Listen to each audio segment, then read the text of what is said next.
Good morning, students. So today we are going to start chapter number 2 of unit number 4th, electromagnetic induction, which is alternating current. So we had already discussed about the AC and the DC, means the direct current, and what is the alternating current.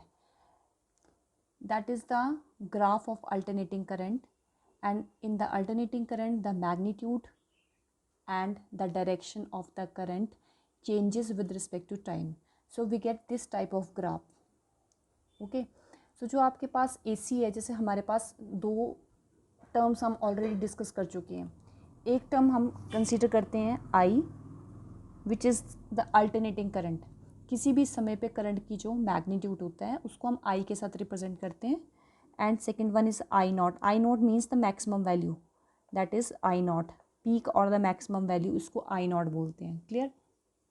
तो हमारे पास third चीज़ आती है mean and the average value of AC over a cycle. We all know that to complete the one cycle, the time taken to complete one cycle, that is known as time period, और उसको हम capital T के साथ denote करते हैं. तो ये capital T है. अगर मैं आपको ये बोलूँगी कि आप इसका एक करंट का, अल्टरनेटिंग करंट का एवरेज निकालिए या फिर आप उसका मीन निकालिए, तो जब हम एक पूरे कंप्लीट साइकिल की बात करते हैं तो अल्टरनेटिंग करंट का एक कंप्लीट साइकिल पे जो एवरेज बनता है that is always equal to zero. Why it is always equal to zero? Because जो हम अपर हाफ है उसको पॉजिटिव साइकिल और लोअर हाफ को नेगेटिव कंसीडर करते हैं. जैसे यहाँ पे करंट का मैग्नीट्यूड 0 है, सपोज़ यहाँ पे करंट का मैग्नीट्यूड 1 है, यहाँ पे 2 हो गया, यहाँ पे 3 हो गया, यहाँ पे फिर से 0 हो जाएगा. ठीक है. या फिर इसको बोल लो 1 है, 2 है, यहाँ से फिर रिड्यूस कर गया, इसको फिर से 1 बोल दो, ये 1 है, और यहाँ पे क्या हो जाएगा 0. फिर नीचे लोअर हाफ में वो फिर इंक्रीज़ कर रहा है, ये -1 हो जाएगा, यहाँ पे -2 हो जाएगा, यहाँ पे फिर -1, और यहाँ पे फिर क्या हो जाएगा 0 हो जाएगा. तो जब हम बात करते हैं इसकी एवरेज लेने की, तो एवरेज क्या होता है, जितने भी वैल्यूज़ है उसको आप एडअप करो, और एडअप करने के बाद आप उसको divided by total number of terms के साथ मल्टीप्लाई डिवाइड कर देते हो. तो जब आप इसको ऐड करोगे तो आपके पास आएगा 0 +1 +2 +1 +0 -1 -2 -1 -0. तो ऊपर वाली टर्म्स में जो जितने भी नंबर्स है उसके एग्जैक्टली ऑपोजिट लोअर हाफ पे नंबर्स बैठे हैं, लेकिन अपर हाफ में पॉजिटिव वैल्यूज़ है और लोअर हाफ में हमारे पास नेगेटिव वैल्यूज़ है. तो जब हम इनका एवरेज लेंगे तो वी गेट अ 0. तो हमारे पास 0 आएगा. मीन्स जब भी हमारे पास अल्टरनेटिंग करंट होता है तो उसका जब हम एवरेज निकालते हैं या मीन निकालने की कोशिश करते हैं ओवर अ कंप्लीट साइकिल, तो कंप्लीट साइकिल पे उसकी एवरेज की वैल्यू 0 होती है. इसलिए हम जो है वो अल्टरनेटिंग करंट का जो मीन या एवरेज वैल्यू निकालते हैं वो ओवर अ साइकिल नहीं निकालते, ओवर अ हाफ साइकिल निकालते हैं. हाफ साइकिल मीन्स पूरे साइकिल को कंप्लीट करने का टाइम कैपिटल T, और हाफ साइकिल को कंप्लीट करने का टाइम जो T/2 है.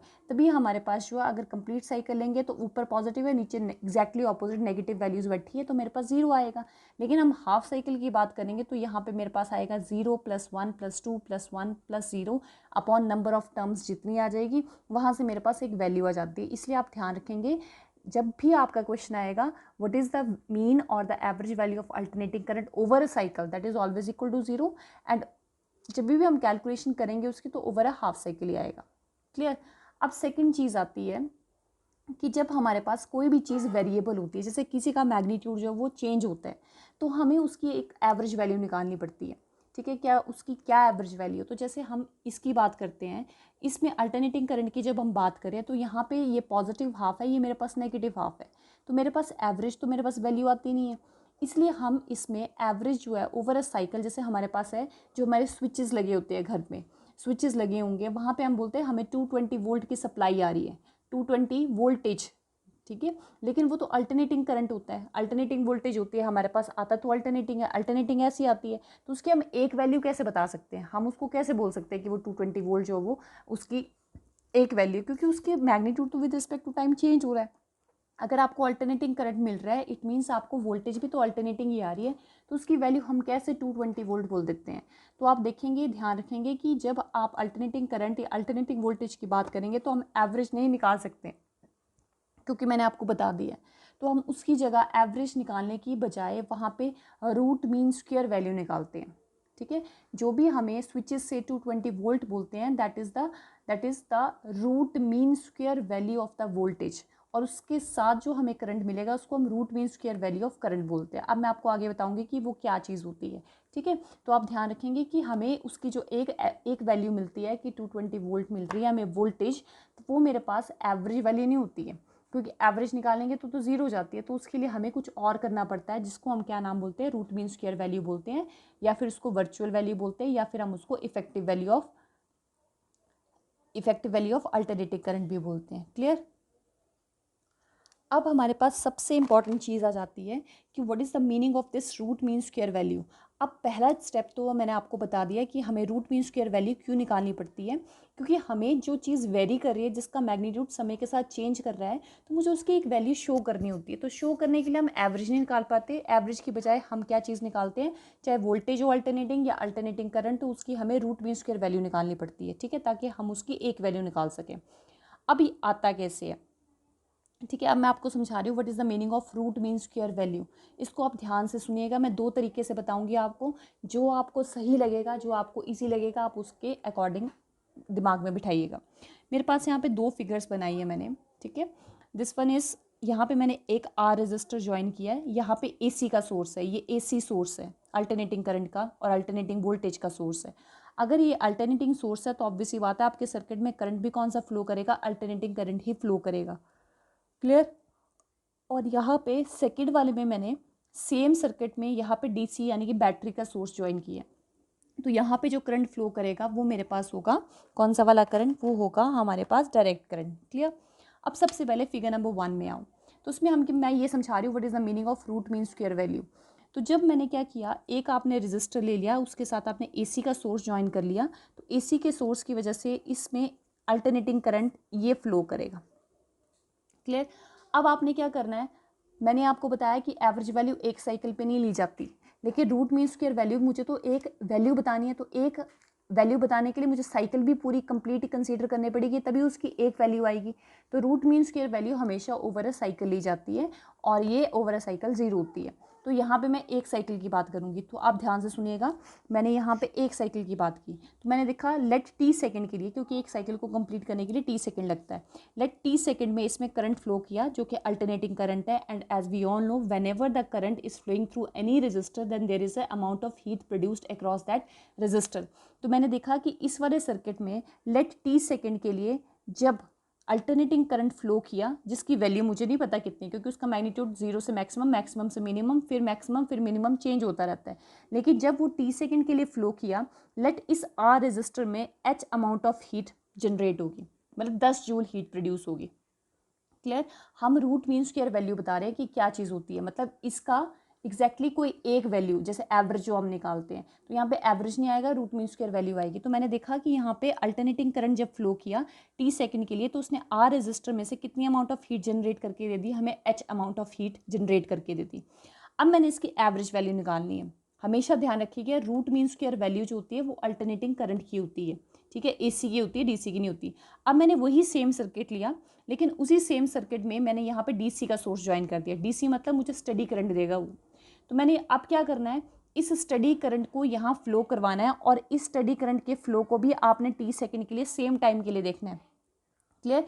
मतलब सीधी सी बात है, जो इफेक्ट आपको अल्टरनेटिंग करंट इस आर रजिस्टर में टी सेकंड में प्रोड्यूस करके देगा, ठीक है, वही इफेक्ट अगर आपको डीसी सेम रजिस्टर में सेम समय में प्रोड्यूस करके दे दे, तो वो अल्टरनेटिंग करंट की वैल्यू इसके बराबर नहीं आ जाएगी, उसका इफेक्ट इसके बराबर नहीं आ जाएगा। आपने देखा कि अल्टरनेटिंग करंट जब आर रजिस्टर में टी सेकंड के लिए फ्लो करके जा रहा है, तो वो H amount of heat generate कर रहा है। तो आपने क्या किया, सेम सर्किट ले लिया, आर रजिस्टर है, अब इसमें मैंने करंट फ्लो करवाया। फॉर एग्जाम्पल पहले मैंने 5 एम्पेयर फ्लो करवाया, तो जब 5 एम्पेयर फ्लो करवाया टी सेकंड के लिए, तो उसने हीट प्रोड्यूस करनी है, लेकिन लेट मान लो उसकी हीट जो वो इस हीट से थोड़ी सी कम प्रोड्यूस हुई, यानी कि उस करंट का इफेक्ट इस करंट के बराबर नहीं आया। अब मैंने क्या किया, करंट को थोड़ा सा बढ़ा दिया, 5 की बजाय 6 एम्पेयर कर दिया। जब इसमें 6 एम्पेयर करंट फ्लो किया टी सेकंड के लिए, तो मैंने देखा फिर से हीट जनरेट हुई। अब उस हीट जनरेटेड का जो मैग्नीट्यूड है वो इस हीट के बराबर है, ठीक है। आपने यहाँ से सेल का मैग्नीट्यूड चेंज करते जाना है, और आप देखोगे कि एक जब मैंने बैटरी ज्वाइन की जिसके कॉरेस्पॉन्डिंग सर्किट पे सपोज कर लो 6 एम्पेयर करंट फ्लो किया, यानी कि इसमें क्या चीज़ फ्लो करके गई, डीसी फ्लो किया, ठीक है। जब इसमें 6 एम्पेयर करंट फ्लो किया कितने समय के लिए, टी सेकंड के लिए, सेम टाइम के लिए, तो यहाँ पे उतनी ही हीट जनरेट हुई जितने आपको अल्टरनेटिंग करंट प्रोड्यूस करके दे रहा है। देन ये जो वैल्यू होती है डायरेक्ट करंट की, स्टडी करंट की, ये जो वैल्यू होती है, इस वैल्यू को हम क्या बोलते हैं, root mean square value of AC। यानी कि ये हमें इतना ही इफेक्ट प्रोड्यूस करके दे रहा है, तो इसको हमें तो एक वैल्यू बतानी है कि हाँ जी अल्टरनेटिंग करंट फ्लो करके जा रहा है, वो T सेकेंड में H हीट प्रोड्यूस कर रहा है, तो मुझे उसकी एक वैल्यू निकालनी है। जैसे हम एवरेज निकालते हैं तो वो एक वैल्यू होती है उन सब का इफेक्ट जो देता है। अब मुझे उसकी वैल्यू यहाँ नहीं पता लग रही है क्योंकि उसका मैग्नीट्यूड चेंज हो रहा है, तो उसकी वैल्यू को पता करने के लिए मैंने यहाँ पे DC का सोर्स लगा दिया। अब वो DC का सोर्स हमें उतना ही इफेक्ट प्रोड्यूस करके दे, जो भी DC की वैल्यू, करंट की DC की वैल्यू जो है हमें उतना ही इफेक्ट प्रोड्यूस करके दे जितना ये अल्टरनेटिंग करंट प्रोड्यूस करके दे रहा है सेम सर्किट में सेम समय पे। तो वो जो हमारे पास डायरेक्ट करंट की वैल्यू होती है that is known as the root mean square value of alternating current, इसकी रूट मीन स्क्वायर वैल्यू बन जाती है। मतलब ये वही इफेक्ट दे रहा है जो ये दे रहा है। क्लियर हुआ? बस आप ध्यान रखेंगे कि मान लो यहाँ पे इसने 10 जूल हीट प्रोड्यूस की, तो डायरेक्ट करंट की जो भी वैल्यू T सेकेंड में डायरेक्ट करंट की, जैसे ये अल्टरनेटिंग करंट T सेकेंड में 10 जूल हीट प्रोड्यूस कर रहा है, तो जब आप यहाँ पे DC का सोर्स लगाओगे तो जिस DC के सोर्स पे करंट फ्लो करेगा, DC करंट फ्लो करेगा, और आपको वो करंट का मैग्नीट्यूड जो करंट सेम समय पे सेम रजिस्टर पे उतनी ही हीट प्रोड्यूस करके दे जितनी ये प्रोड्यूस करके दे रहा है, तो डायरेक्ट करंट की वो value root mean square value of alternating current कहलाई जाती है। I hope you can understand. ठीक है, अब नेक्स्ट क्या आता है, एक ही आ गया। दूसरा हम निकालते कैसे है, अब एवरेज जब हम निकालते हैं तो एवरेज निकालने का वैल्यू ये होती है, जैसे मैंने एवरेज निकाले तो आप उसको करोगे I1 plus I2 plus so on IN upon N। अगर हम एवरेज निकालेंगे तो मैंने आपको बताया ऑलरेडी, जब आप एवरेज निकालोगे तो 1 + 2 + 1 - 1, इसको जब एवरेज निकालोगे तो एवरेज वैल्यू जो है वो किसके बराबर आती है, वो 0 के बराबर आती है, वो तो ख़त्म हो जाती है आपकी एवरेज वैल्यू। ठीक है, तो अब हम क्या करते हैं, इसमें रूट मीन स्क्वायर वैल्यू निकालते हैं। तो मैंने आपको रूट मीन स्क्वायर की डेफिनेशन बता दी। रूट मीन स्क्वायर वैल्यू जो होती है वो किसकी होती है, अल्टरनेटिंग करंट की होती है। और अल्टरनेटिंग करंट की किस वाली वैल्यू को आप रूट मीन स्क्वायर वैल्यू बोलते हो, डायरेक्ट करंट की वो वैल्यू जो उतना ही इफेक्ट प्रोड्यूस करके दे जो DC करके AC करके दे रहे हैं। क्लियर? और उसको निकालते कैसे, जैसे ये है, ये मेरे पास एक सर्किट है, R रजिस्टर है, इसमें मानो T सेकेंड के लिए आपकी करंट फ्लो किया तो हीट प्रोड्यूस होगी, चाहे वो करंट डायरेक्ट जाए या AC जाए, हीट तो प्रोड्यूस होगी होगी। कितनी हीट प्रोड्यूस होती है, जूल लॉ ऑफ हीटिंग के अकॉर्डिंग I² RT के बराबर हीट प्रोड्यूस होती है। ठीक है, सो H = I² RT आ जाएगा, जहाँ पे I क्या चीज़ है, करंट है। अब यहाँ पे करंट I का स्क्वायर है, सिंगल I नहीं लिया हुआ है। जैसे हम एवरेज निकालते हैं तो सिंपल I1 I2 I3 होता है, लेकिन यहाँ पे जब मेरे पास करंट आया तो I का स्क्वायर आया। तो जब आपके पास यहाँ पे बात करोगे, मान लो ये मेरे पास है I1, ये है मेरे पास I2, ये है मेरे पास I3, ये है I4 I5 I6, तो मैंने इसकी वैल्यू निकालनी, इसकी एवरेज निकालनी है। तो अब स्क्वायर है तो यहाँ क्या करोगे आप, I1 का स्क्वायर प्लस I2 का square plus I3 plus so on IN का स्क्वायर अपॉन नीचे जितने नंबर ऑफ करंट्स दिए होंगे आपको। क्लियर? तो यहाँ से अब क्या करोगे आप, जब आप इसका स्क्वायर करोगे तो 0 नहीं आएगा। देखो जब एवरेज निकालोगे तो 0 आ रहा है, लेकिन अब करो वाला तो क्या आएगा, देखो 1 का स्क्वायर प्लस 2 का स्क्वायर प्लस 1 का स्क्वायर प्लस नीचे क्या है, -1 है ना, -1 का स्क्वायर प्लस -2 का स्क्वायर प्लस -1 का स्क्वायर अपॉन जितने नंबर ऑफ टर्न्स है। तो ये 1 + 4 + 1, अब ये 0 नहीं होगा, ये बाहर निकलेगा तो प्लस का ही बचेगा। अब वैल्यू मेरी 0 के इक्वल नहीं आएगी। ठीक है, अब यहाँ से ध्यान रखा मैंने, यहाँ पे एवरेज नहीं लिया, स्क्वायर करके ऐसे आया। ठीक है, एवरेज का स्क्वायर है ये, I1 I2 I3, इसका स्क्वायर प्लस इसका स्क्वायर प्लस इसका स्क्वायर, यहाँ से I का स्क्वायर पहली तरफ ले जाओ तो अंडर रूट में बन जाएगा। इस I को हम क्या बोलते हैं, it is known as root mean square value. देखो रूट ही तो है, ये रूट लिया फिर मीन लिया, I1 + I2 + I3, उसका स्क्वायर आया है, तो I1 का स्क्वायर प्लस I2 का square plus so on IN का स्क्वायर अपॉन N, इस वाले करंट को हम बोलते हैं root mean square value of the current. Mathematically इसको ऐसे ड्राइव करते हैं। एवरेज क्यों नहीं निकाल पाते, है ये एक ही वैल्यू किसकी, इसका जब हम एक इफेक्ट निकालेंगे तब वो इसके बराबर है, लेकिन उस इफेक्ट को हम एवरेज नहीं बोलते क्योंकि एवरेज जब निकालते तो 0 हो जाता है, इसलिए इसमें क्या चीज़ आती है, स्क्वायर है, तो हम ऐसे करते हैं। तो जब आपके पास अल्टरनेटिंग करंट दिया होगा तो आपको रूट मीन स्क्वायर वैल्यू निकालनी है, तो आप ऐसे निकालेंगे। ठीक है, it is a formula of root mean square value. और अगर आपको डिफाइन करना है तो डिफाइन मैंने इस तरीके से बोला है, AC का सोर्स लगा दिया, H हीट प्रोड्यूस कर रहा है T सेकेंड में, फिर उसको हटा दो, उसकी एक वैल्यू आपने पता करनी है, तो वहाँ पे आप DC लगा देते हो। DC पे डायरेक्ट करंट जब सेम रजिस्टर पे सेम समय पे सेम हीट प्रोड्यूस करके दे तो डायरेक्ट करंट की वो वैल्यू जो root mean square value of alternating current बन जाती है। ठीक है, ये डेफिनेशन और ये आपका मैथमेटिकल एक्सप्रेशन आ जाएगा। क्लियर। अब आपने इसको प्रूफ करना है। अब प्रूफ यानी कि वैल्यूज निकालनी है आपने। तो आपके पास ये मैंने दे दिया, ये आ गया आपके पास टॉपिक। तो यहाँ पे आपके पास टॉपिक है रूट मीन स्क्वायर और the virtual value of effective, तीनों एक ही नाम है, रूट मीन, वर्चुअल और इफेक्टिव वैल्यू ऑफ AC। तो ये वही डायग्राम है। पहले आपने AC का सोर्स लगा दिया, उसने T सेकेंड में कितनी हीट प्रोड्यूस करके दी, H हीट। अब आपने बताना है इसकी रूट मीन स्क्वायर वैल्यू क्या है। तो यहाँ पे आपको AC हटाना पड़ेगा, क्या चीज़ लगानी पड़ेगी, DC। DC जब लगा दिया तो DC पे आप देखोगे हमने ऐसा करंट फ्लो करवाना है जिसके मैग्नीट्यूड को हम वेरी करते हैं। जिस करंट के मैग्नीट्यूड पे सेम रजिस्टर पे सेम समय पे H हीट प्रोड्यूस हो जाए, डायरेक्ट करंट की वो वैल्यू क्या कहलाई जाती है, root mean square value of इसकी, AC की। क्लियर। मतलब ये हमें उतना ही इफेक्ट प्रोड्यूस करके दे रहा है जितना AC प्रोड्यूस करके दे रहा है सेम रजिस्टर पे, तो ये रूट मीन स्क्वायर वैल्यू कहलाई जाती है। तो अब आपने ये वही चीज़ लिखी है, root mean square value of AC is defined as the value of steady current और the direct current which would generate the same amount of heat in a given resistor in a given time as is done by the AC when passed through the same resistance for the same time. It is the definition or the statement of root mean square value. Clear. Now you have to calculate the root mean square value. So to calculate the root mean square value you have to first calculate the value of IDC कि ये कितनी है। यही तो है root mean square value, तो आपको इस पे जाना है। तो सबसे पहले मैं फिगर नंबर 2 यूज़ करी हूँ क्योंकि मैंने जो चीज़ निकालनी है वो इस सेकेंड फिगर में है। तो मैंने IDC निकाला। तो आपको पता है कि जब रजिस्टर में से करंट फ्लो करेगा तो हीट जनरेट होगी। तो मैंने फॉर्मूला लगाया जूल लॉ के अकॉर्डिंग, H हीट प्रोड्यूस कर रही है, I स्क्वायर RT होता है, IDC करंट है, R रजिस्टर में से और कैपिटल T आएगा। अब इस डायरेक्ट करंट की वैल्यू को हमने क्या बोला है, root mean square value of AC। तो इस IDC को मैंने IRMS लिख दिया। ठीक है। तो अगर आपने IRMS निकालना है तो आपको ये तीन चीज़ें पता होनी चाहिए, H पता होना चाहिए, R पता होना चाहिए, T पता होना चाहिए। R आपको गिवन है, टाइम भी आपको गिवन है, आप ओवर अ साइकिल निकाल रहे हो, ये आप याद रखोगे, ये हमेशा कैसे निकलती है, over a complete cycle, T पे निकलेगी। तो आपके पास ये दो चीज़ें तो गिवन है, लेकिन कितनी हीट जनरेट कर रहा है वो मुझे गिवन नहीं है। तो अगर आपने ये वैल्यू निकालनी है तो आपको H पता होना चाहिए। अब इस H को कैलकुलेट करने के लिए हमें फिगर नंबर 1 का यूज़ करना पड़ेगा। ठीक है।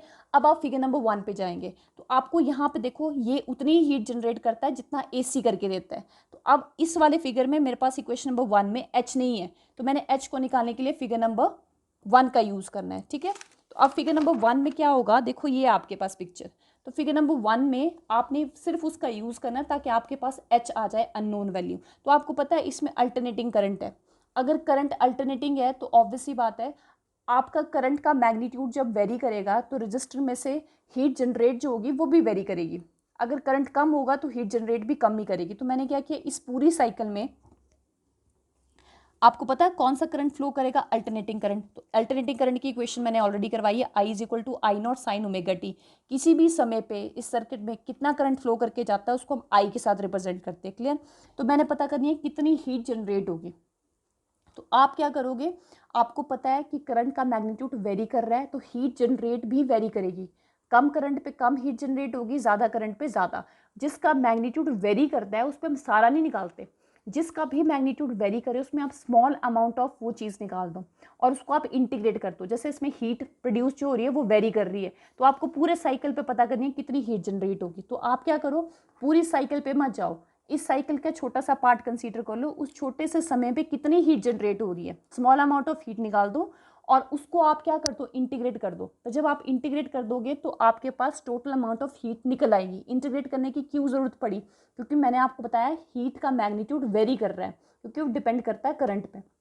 तो करंट अल्टरनेटिंग है तो करंट मैग्नीट्यूड वेरी करेगा तो हीट भी वेरी करेगी। तो हम क्या करते हैं इसमें, स्मॉल अमाउंट ऑफ छोटा सा टाइम, कितना टाइम, dt, लेट dt किसी भी समय पे जो करंट फ्लो करता है वो I होता है और ये स्मॉल अमाउंट ऑफ टाइम है तो स्मॉल करंट कंसीडर होगा जिसकी वजह से small amount of heat generate होगी dH। टोटल H है, स्मॉल अमाउंट ऑफ हीट जो है वो dH आ जाएगी। क्लियर। लेट दिस, और ये अल्टरनेटिंग करंट है, किसी भी समय पे सर्किट पे जो करंट प्रेजेंट होता है उसको अल्टरनेटिंग करंट बोलते हैं I, जो I not sine omega t होता है। Now this current is flowing through, ये वाला current is flowing R resistor में से कितने समय में, dt समय में प्रोड्यूस कर रहा है तो small amount of heat generate H is equal to I square R t का यूज़ करेंगे आप। Small amount of heat DH, कितना करंट फ्लो करके जा रहा है, आई करंट फ्लो करके जा रहा है, ये AC की बात हो रही है फिगर नंबर 1। तो ये आई आ जाएगा इंस्टेंटेनियस करंट, आर कितने समय के लिए फ्लो करवा रहे हैं, DT के लिए। Put the value of I from this equation, तो आपको सॉल्व करके यहाँ आ जाओगे। तो अब आपने निकालनी है टोटल हीट। तो टोटल हीट देखो यहाँ पे क्या है, 0। देखो यहाँ पे वेरी क्या कर रहा है, टाइम वेरी कर रहा है ना। तो यहाँ पे 0 से लेके आप इंटीग्रेशन कहाँ तक करोगे, ओवर ए कंप्लीट साइकिल, तो T तक। आई नॉट जो वो पीक वैल्यू होती है, पीक जो वो कांस्टेंट है, ये मैक्सिमम वैल्यू जो है आई नॉट जो है ये कांस्टेंट है, आर भी कांस्टेंट है। तो ये दोनों टर्म्स बाहर चली जाएगी, you will gate sign square omega t into dt। Clear. अब मेडिकल वाले इसको ध्यान से करेंगे।